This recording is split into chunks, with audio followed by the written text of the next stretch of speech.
দর্শক, এবার আপনাদের নিয়ে যাব চীনের উত্তর পশ্চিমাঞ্চলের শিনচিয়াং অঞ্চলের খুনই শহরে, যেখানে তাকলামাকান মরুভূমির প্রান্তে শুরু হয়েছে এক ব্যতিক্রমী ও অভিনব কৃষিকাজ।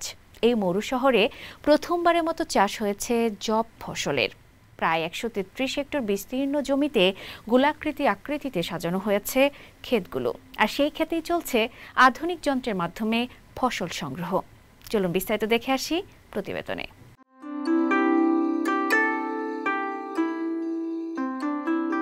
প্রায় 133 হেক্টর জমিতে সংগ্রহ করা হচ্ছে যব, আর এই যব সংগ্রহে ব্যবহার করা হচ্ছে আধুনিক হারভেস্টার। গোলাকার ক্ষেতের মাঝ বরাবর বৃত্তাকারভাবে কাজ করছে এই মেশিনগুলো। চীনের সবচেয়ে বড় মরুভূমি তাকলামাকানের প্রান্তে অবস্থিত খুনই শহরের এই সাহসী পদক্ষেপ প্রমাণ করে যে আধুনিক প্রযুক্তি আর সঠিক পরিকল্পনার মাধ্যমে মরুভূমির বুকেও প্রাণ ফিরিয়ে আনা সম্ভব। উত্তর পশ্চিম চীনের উইগুর স্বায়ত্তশাসিত অঞ্চল শিনচিয়াংয়ের খুনই শহরে প্রথমবারের মতো যব ফসল চাষ শুরু হয় চলতি বছরের এপ্রিল মাসে। তখন স্থানীয় কৃষকরা বুলডোজার দিয়ে বালিয়াড়ি সমতল করেন এবং স্বচালিত স্প্রিংকলার সিস্টেম ব্যবহার করে মাঠে সেচের ব্যবস্থা করেন। এই স্প্রিংকলার সিস্টেমটি একটি নির্দিষ্ট কেন্দ্রীয় বিন্দুকে ঘিরে ঘড়ির কাঁটার মতো ঘুরতে থাকে এবং পানি ছিটায়। এই সেচ পদ্ধতির সঙ্গে মানিয়ে নিতে যবের ক্ষেতগুলো বৃত্তাকার নকশায় তৈরি করা হয়েছে। যবের সারিতে আলফালফা গাছও চাষ করা হয়েছে।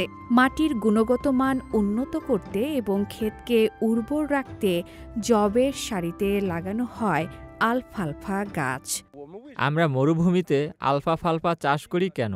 কারণ এটি মাটির গুণগত মান উন্নত করে এবং এর শিকড়ের গঠন খুব শক্তিশালী হওয়ায় বালুময় জমিতে ভালোভাবে বেড়ে উঠতে পারে। আলফাফালফা পানি সংরক্ষণ করে, ধুলো ও বালু রোধ করে এবং মাটি উর্বর করে। আলফালফা একটি খরারোধী উচ্চমানের পশু খাদ্য ঘাস, যা বছরে 3 থেকে 4 বার সংগ্রহ করা যায়। তাই যবের সঙ্গে আলফালফা একত্রে চাষ করলে জমির সর্বোচ্চ ব্যবহার সম্ভব হয়, যা ফলন বৃদ্ধিতে এবং পরিবেশের জন্য উপকারী।